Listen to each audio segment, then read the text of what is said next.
علامہ ابن جوزی. کیا نام ہے؟ علامہ ابن جوزی، جن کو سب مانتے ہیں، علم حدیث کے بہت ماہر، جن کے علم کا لوہا ہر مکتبہ فکر والے مانتے ہیں، بڑے محدث. ایک شخص حضرت علامہ ابن جوزی رحمت اللہ تعالی علیہ کی بارگاہ میں ایسا حاضر ہوتا تھا، ان سے علم حدیث کی تعلیم لیا کرتا تھا، جس کا حال یہ تھا کہ وہ کبھی کبھی حضور سیدنا غوث اعظم کی ماہانہ محفل میں شریک ہوتا تھا. حضرت غوث اعظم ہفتے میں 3 مرتبہ محفل لگایا کرتے تھے، اور سب سے بڑی محفل 11 تاریخ کو مہینے کی لگایا کرتے تھے. ہر مہینے کی 11 تاریخ کو 11ویں یہ اسی کی نسبت ہے، 11ویں جو ہے یہ اسی کی نسبت ہے کہ حضرت غوث اعظم بڑا اجلاس، جس میں کہ دنیا بھر کے لوگ نہ جانے کہاں کہاں سے آتے تھے، تو آپ نے 11 تاریخ مقرر کر رکھی تھی تاکہ لوگوں کے پہنچنے میں آسانی ہو.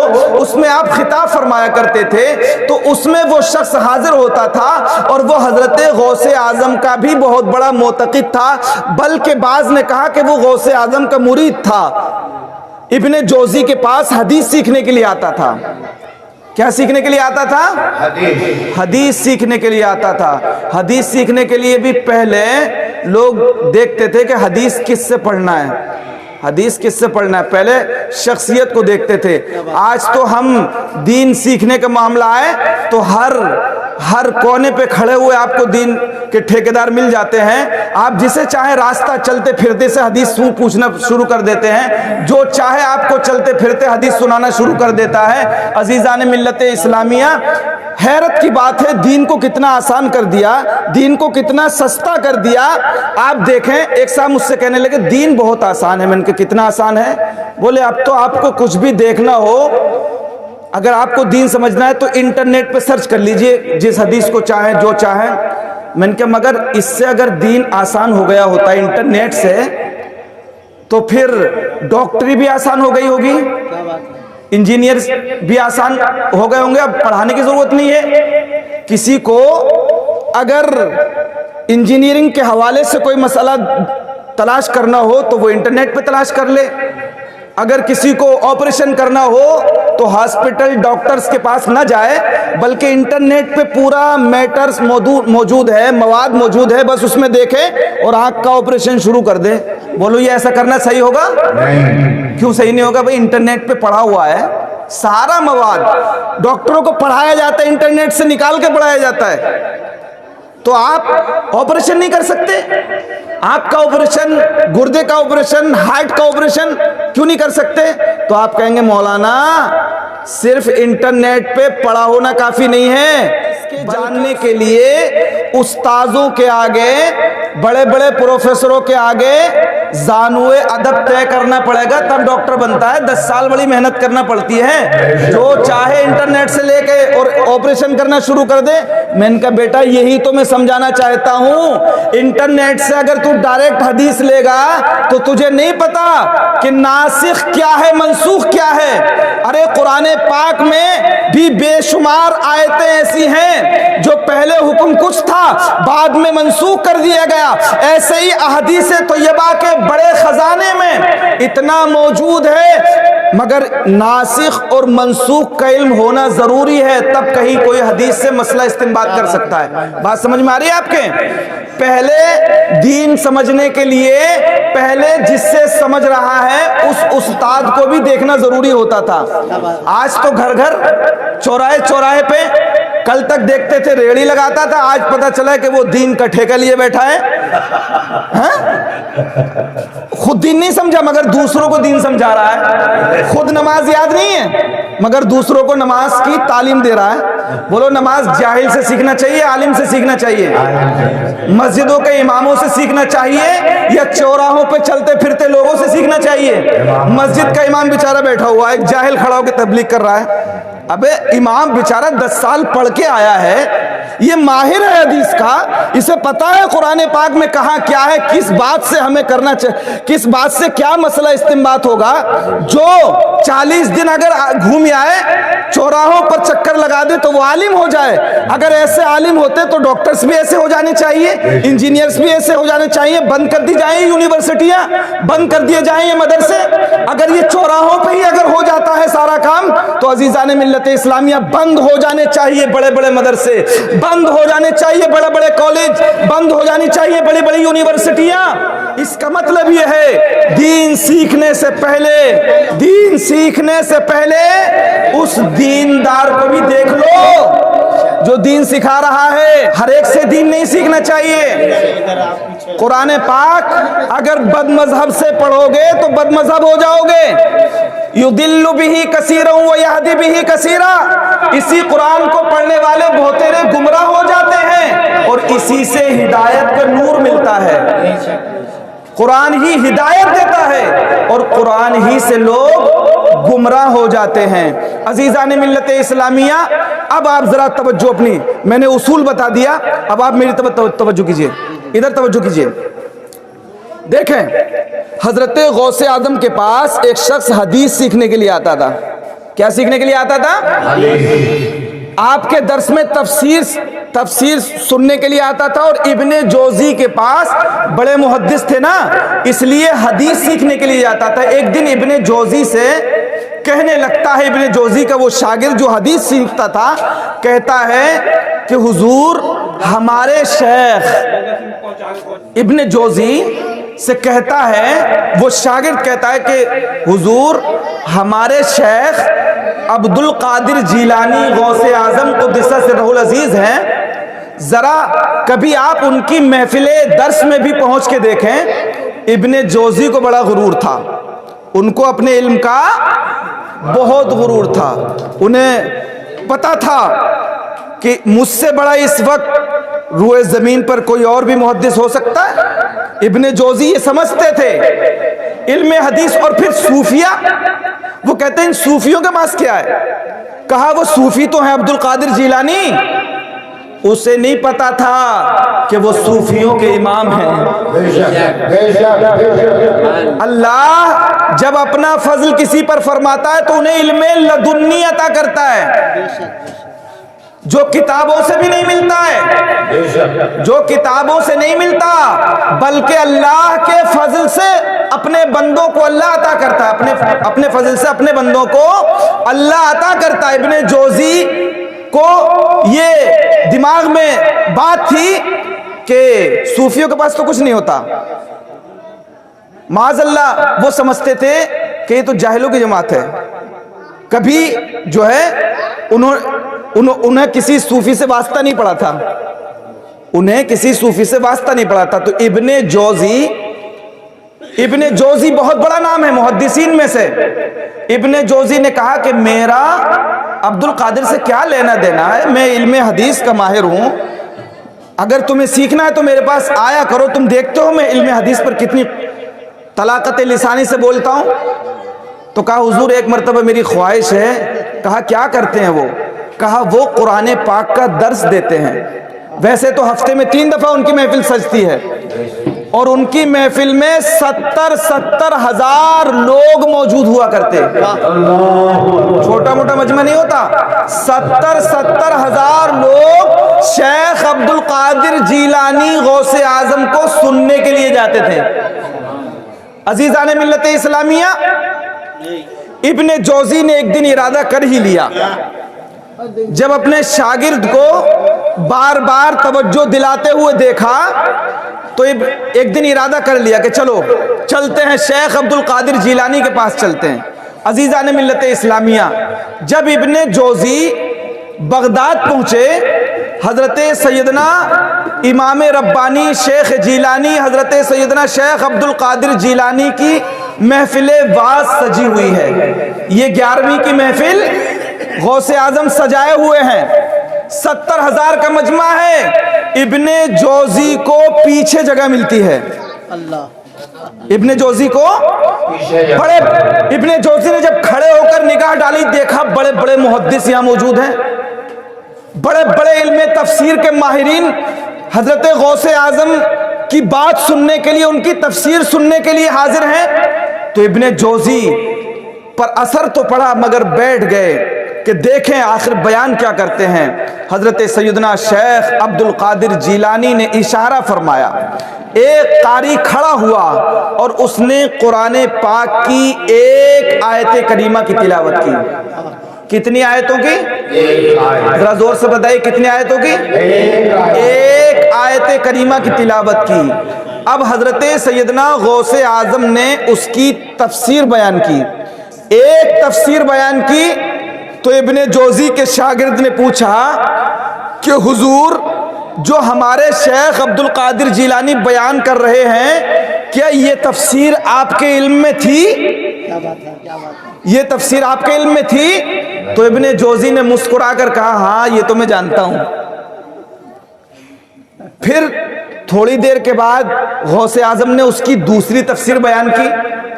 پھر شاگرد نے پوچھا کہ اے ابن جوزی، کیا یہ تفسیر آپ کے ذہن میں تھی؟ تو پھر ابن جوزی مسکرا کر کہتے ہیں، ہاں ہاں یہ میرے ذہن میں تھی۔ حضرت غوث اعظم نے تیسری تفسیر بیان کی، ابن جوزی پھر کہتے ہیں کہ یہ بھی میرے ذہن میں ہے۔ چوتھی بیان کی، ابن جوزی کہتے ہیں یہ بھی میرے ذہن میں ہے۔ پانچویں بیان کی، چھٹی بیان کی، ساتویں بیان کی، آٹھویں بیان کی۔ 8 تفسیریں بیان کرنا بہت بڑی بات ہے، 8 تفسیریں بیان کرنا بہت بڑی بات ہے، مگر ابن جوزی کتنا بڑا مفسر تھا کہ ابن جوزی خود کہتا ہے کہ یہ بھی مجھے معلوم ہے۔ 9ویں تفسیر بیان کی تو ابن جوزی کہتا ہے کہ یہ بھی مجھے معلوم ہے۔ 10ویں بیان کی تو کہتا ہے یہ بھی مجھے معلوم ہے۔ 11ویں بیان کی تو کہتا ہے یہ بھی مجھے معلوم ہے۔ 12ویں بیان کی تو کہتا ہے یہ بھی مجھے معلوم ہے۔ اور جب 13ویں بیان کی تو ابن جوزی خاموش ہو گئے، کہا اس انداز کی یہ تفسیر میرے ذہن و گمان میں بھی نہ تھی۔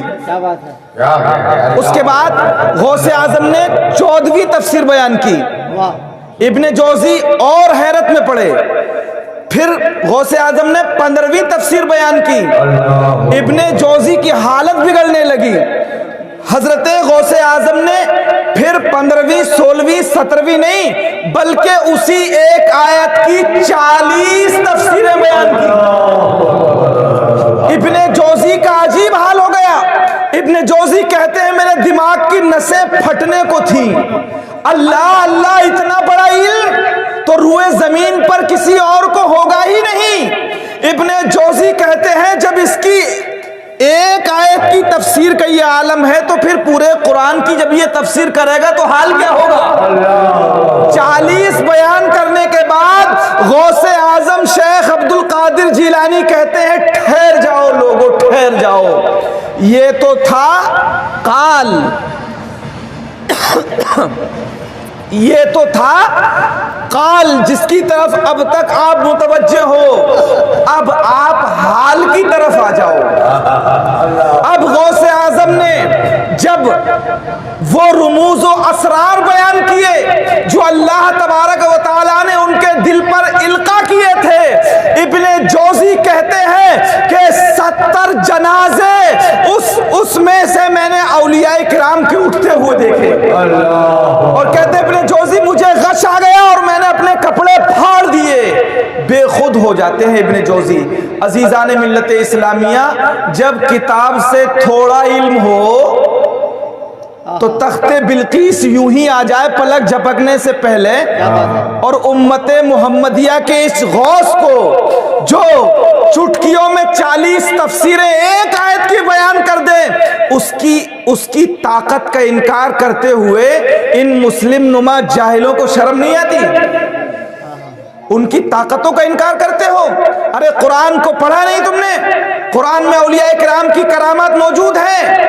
اصحاب کہف کی حضرت علامہ ظہور فریدی صاحب جو بیان کر رہے تھے، میرا دل تو چاہ رہا تھا کہ اس آیت کریمہ کی تشریح کروں، مگر چونکہ وقت اس بات کی متحمل نہیں ہے، اس میں بہت زیادہ لمبی تفسیریں ہیں، کہ لوگ اعتراض کرتے ہیں 12 سال میں غوث اعظم نے کیسے کشتی کو تیرا دیا؟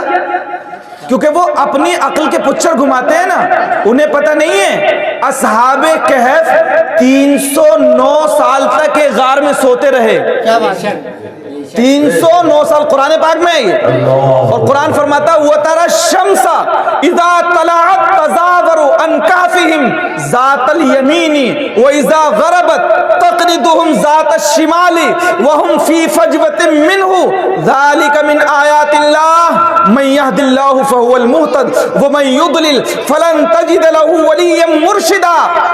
اللہ فرماتا ہے کہ وہ جو 309 سال تک اصحاب کہف سو رہے تھے، تو اس وقت اللہ فرماتا ہے کہ محبوب تم انہیں دیکھو گے، اے محبوب تم انہیں دیکھو گے۔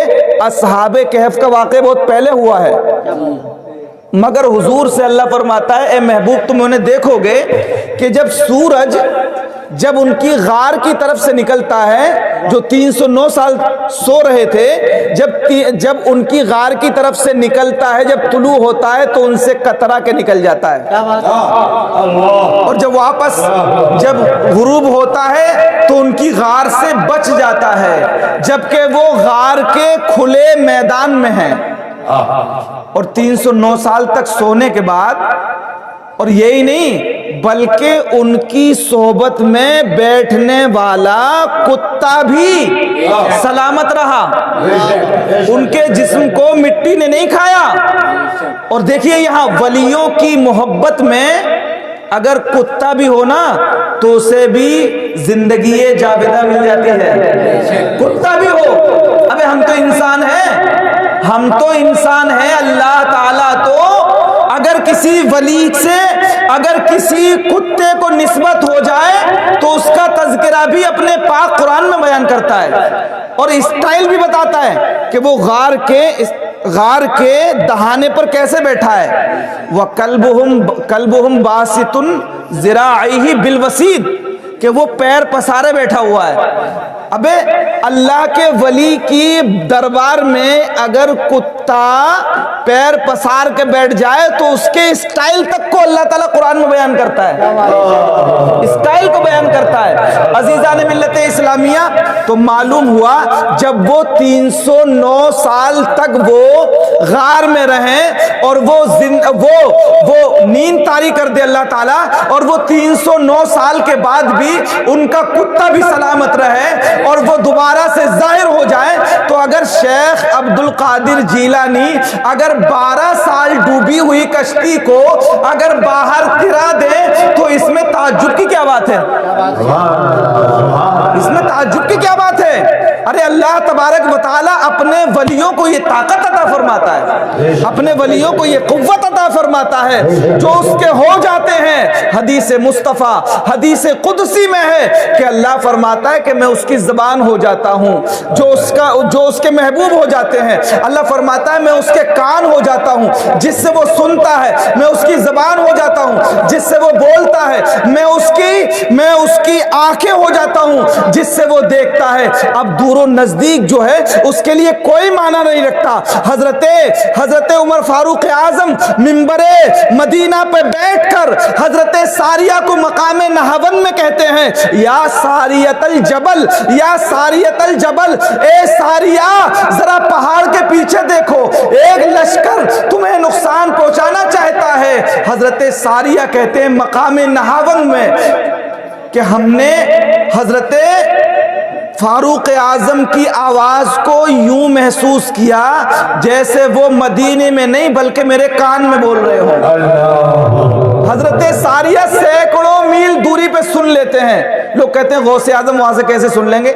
ابے حضرت ساریہ سن رہے ہیں، اور حضرت عمر فاروق اعظم ممبر مدینہ سے بول کر یہ بتا رہے ہیں اے لوگو، اللہ اپنے ولیوں کو ایسی طاقت دیتا ہے کہ ان کے کان اگر جہاں سے چاہے وہ سن لیتے ہیں، ان کی آنکھ جہاں سے چاہے دیکھ لیتی ہے، ان کی زبان جو بول دیتی ہے وہ اللہ کر دیتا ہے، وہ جہاں چاہے چلے جاتے ہیں، وہ جہاں چاہے چلے جاتے ہیں۔ حضرات اولیاء کرام کی نسبت بڑی چیز ہے۔ ہم گناہگاروں پر عمل کا کوئی وجود نہیں ہے، مگر ہمیں اللہ والوں سے نسبت ہے، اور اس نسبت پر ایسا فخر ہے کہ ہم جھوم کر کہتے ہیں یا غوث اعظم تجھ سے در، در سے سگ، اور سگ سے ہے مجھ کو نسبت، تجھ سے در، در سے سگ، اور سگ سے ہے مجھ کو نسبت،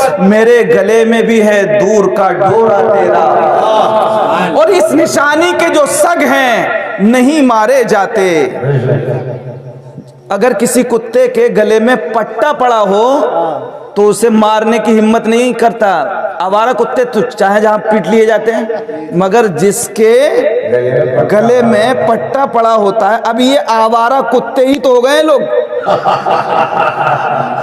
اگر غلامی کا پٹا پڑا ہوتا، اس نشانی کے جو سگ ہیں نہیں مارے جاتے، میرے گلے میں بھی ہے دور کا ڈورا تیرا۔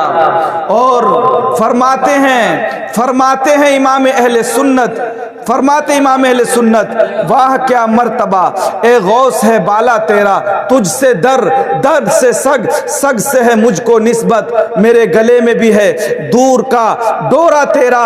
اور اس نشانی کے جو سگ ہیں نہیں مارے جاتے، میرے حشر تک میرے گلے میں رہے پٹا تیرا۔ اور اے غوث اعظم، اللہ نے آپ کو یہ شان دی ہے کہ جو آپ کے بے ادب ہو جائے تو پھر اس کا حال یہ ہے عزیزان ملت اسلامیہ کہ وہ مر کے بھی چین سے نہیں سو سکتا۔ عزیزان ملت اسلامیہ، اعلیٰ حضرت فاضل بریلوی رضی اللہ تعالیٰ عنہ فرماتے ہیں کہ مر کے بھی چین سے سوتا نہیں مارا تیرا۔ اور فرماتے ہیں کہ یا رسول اللہ صلی اللہ تعالیٰ علیہ وسلم، تیری سرکار میں لاتا ہے رضا اس کو شفیع جو میرا غوث ہے اور لاڈلا بیٹا تیرا۔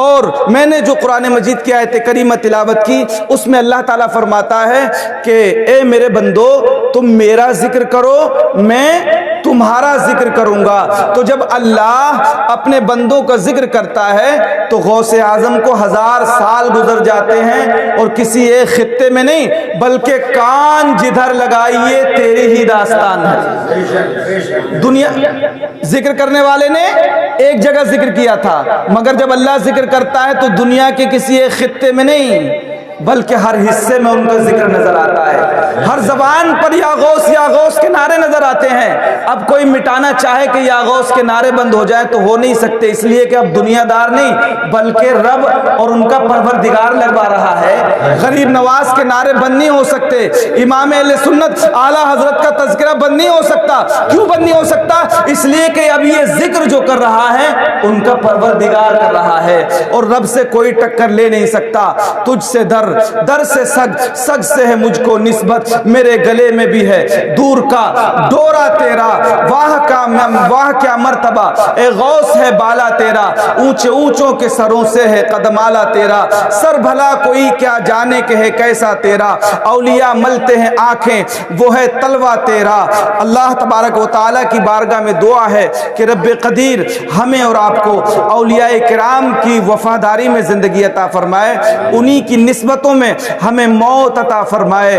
حضرات میں سو جاؤں یا مصطفیٰ کہتے کہتے، کھلے آنکھ سلے اللہ کہتے کہتے، پروردگار عالم ابھی اور زندگی دے کہ داستاں ہے ادھوری، ابھی اور زندگی دے کہ داستاں ہے ادھوری، میری موت سے نہ ہوگی کبھی داستان پوری، یہ قصہ لطیف ابھی ناتمام ہے، جو کچھ بیاں ہوا وہ آغاز باب تھا۔ وآخر دعوانا ان الحمدللہ رب العالمین۔ السلام علیکم ورحمۃ اللہ۔